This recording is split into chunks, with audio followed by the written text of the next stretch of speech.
सर्दी का मौसम है और सर्द बीते कुछ दिनों से कपकपी वाली लोग महसूस कर पा रहे हैं। दरअसल पहाड़ी हिस्सों में बर्फबारी हुई है और उसका प्रभाव अब मैदानी इलाकों में दिखने लगा है। बिहार की बात करें तो बिहार में भी पछुआ हवाओं ने ठंड बढ़ा दी है। पारे में गिरावट दर्ज की जा रही है और आने वाले दिनों में तापमान में और गिरावट की संभावना जताई गई है। वहीं लोगों को अपने स्वास्थ्य का ध्यान रखने की डॉक्टर विशेष रूप से सलाह दे रहे हैं। बच्चे और बुजुर्ग इस ठंड के मौसम में विशेष रूप से अपने स्वास्थ्य का ध्यान रखें। इसके लिए गर्म कपड़ों से बचाव की सलाह दी जा रही है। तो बाहर अगर घर से आप निकलते हैं तो ये सुनिश्चित करें कि कुहासे का असर तो नहीं है और कुहासे में विजिबिलिटी काफी कम हो सकती है। हालांकि राजधानी फिलहाल कुहासे की इन घनी चादरों से अभी तक तो बचा हुआ है, लेकिन आसपास के इलाकों की बात करें तो बिहार के कई जिलों में कुहासे का असर अहले सुबह देखने को मिलता है। ठंड लोगों को ठिठुरा रही है, पारा नीचे गिरता जा रहा है, ठंड बढ़ती जा रही है और अब लोगों को पहाड़ों पर हुई बर्फबारी के कारण आ रही शीतलहरी का प्रभाव भी झेलना पड़ रहा है। कंपकपी बढ़ गई है, कनकनी बढ़ गई है और ऐसे में आने वाले दिनों में सर्दी और बढ़ने की संभावना है। पछुआ हवाओं के प्रभाव से ठंड बढ़ रही है। बिहार में लगातार ठंड का प्रभाव देखने को मिल रहा है।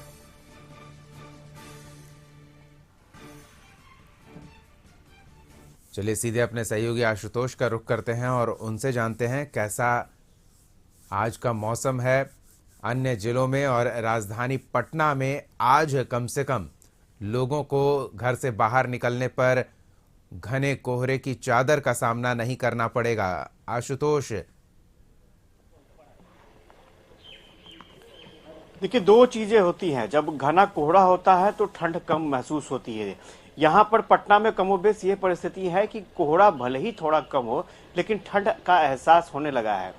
10 से 11 डिग्री सेल्सियस रात का तापमान रिकॉर्ड किया गया है और अभी सुबह 7 बजे 11 डिग्री सेल्सियस तापमान था। और आमतौर पर माना जाता है कि अगर 10 से 11 डिग्री सेल्सियस अगर न्यूनतम तापमान हो तो ठंड का एहसास होने लगता है और अधिकतम तापमान भी 25 डिग्री सेल्सियस के आसपास रहने की उम्मीद है। तो स्वाभाविक तौर पर अब जैसे जैसे दिन आगे बढ़ेगा, महीना आगे बढ़ेगा, ठंड का एहसास लोगों को होगा। क्योंकि अब अगर ठंड की बात करें तो लगभग 1 महीने ये ठंड का असर आपको दिखने को मिलेगा। 14 से 15 जनवरी के बीच जो है, और अभी से लेकर के 14 से 15 जनवरी के बीच ठंड जो है वो महसूस होने लगेगी। मौसम वैज्ञानिकों की माने तो आने वाले समय में ठंड का प्रकोप जरूर दिखेगा। क्योंकि पहाड़ी इलाकों की बात करें तो वहाँ बर्फबारी बहुत अच्छी खासी तादाद में हो रही है, जिसका असर जो है वो मैदानी इलाकों में भी देखने को मिलेगा। चूंकि हवाएं जब चलती हैं तो उसका प्रभाव दूर तक जाता है। तो मौसम विभाग ने भी अलर्ट किया है कि लोग सचेत रहें। क्योंकि अभी का जो समय है, अगर लोग मॉर्निंग वॉक में निकलते हैं तो ख्याल रखें। क्योंकि सबसे ज़्यादा जो बुजुर्ग हैं उनको ये ठंड प्रभावित करता है। और अपने सर को ढक कर रखें और हाथ और पैर में को ढक कर रखें, ये बहुत ज़्यादा ज़रूरी है। तो फिलहाल अभी जो परिस्थितियां हैं उस परिस्थिति के मुताबिक ठंड का एहसास हो रहा है। मुझे लगता है कि आने वाले कुछ दिनों में कुहासे का प्रकोप भी पटना में देखने को मिलेगा।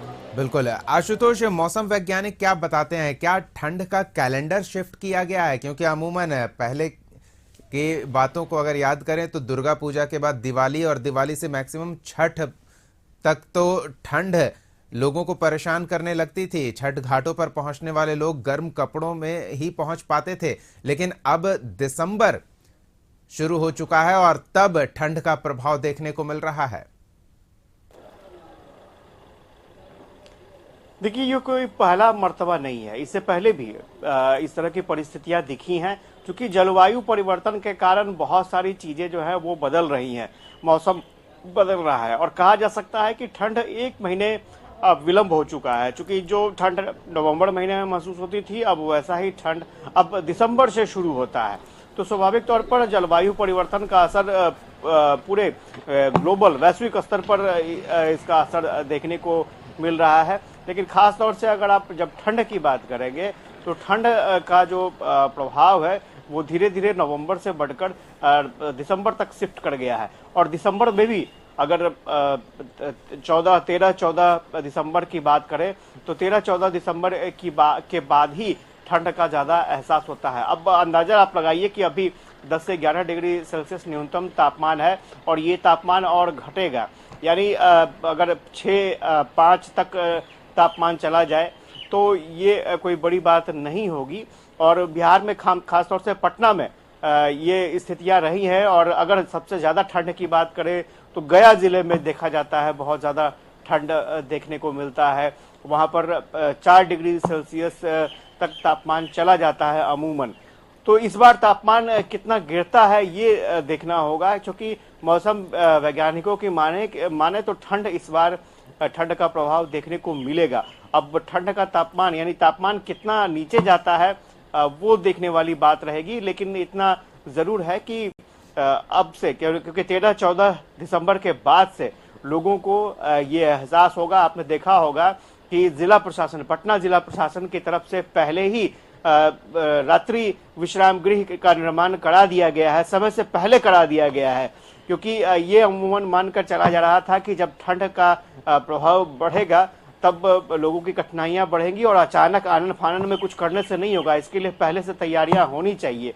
तो काफी पहले से इसकी तैयारी जिला प्रशासन ने कर रखी है।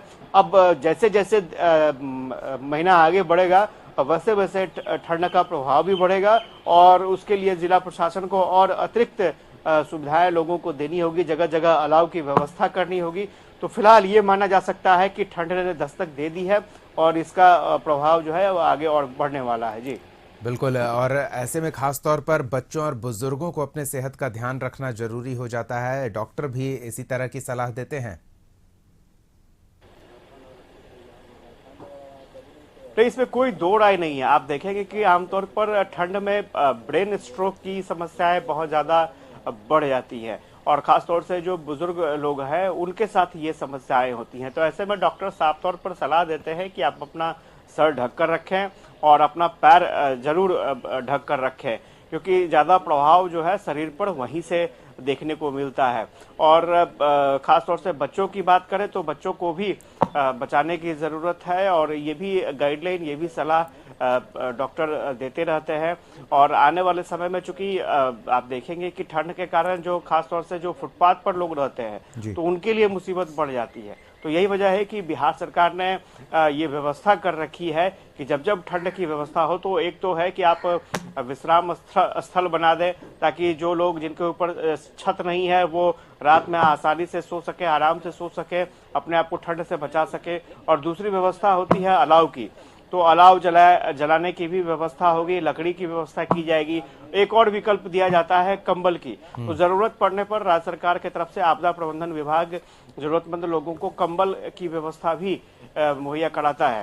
तो अभी तो शुरुआत हुई है और कैसे कैसे आगे जैसे जैसे समय बढ़ेगा किस तरह की व्यवस्थाएं मुहैया कराई जाती है उस पर भी सबकी निगाहें होंगी। लेकिन अमूमन आमतौर पर ठंड के समय जिला प्रशासन या फिर राज्य सरकार की तरफ से जरूरतमंद लोगों को ये सारे सुविधाएं जो है वो मुहैया कराती हैं। चलिए, धन्यवाद आशुतोष इन तमाम जानकारियों के लिए। तो एक और ठंड का प्रभाव बढ़ रहा है, डॉक्टर स्वास्थ्य के लिए विशेष तौर पर सतर्क रहने की खास रूप से बुजुर्ग और बच्चों को सलाह दे रहे हैं। तो मौसम वैज्ञानिक ये कह रहे हैं कि आने वाले दिनों में ठंड और बढ़ेगा। तो सरकार ने भी सड़क पर रात बिताने वालों के लिए रैन बसेरे का इंतजाम किया है और ऐसे कई रैन बसेरे पटना के अलग अलग इलाकों में देखने को मिल जाएंगे, जहां बेघर लोग या फिर जो रात में जिन्हें कहीं कोई ठिकाना नहीं मिलता, बाहर से आने वाले यात्री, वो भी इन रैन बसेरों में रात काट सकते हैं।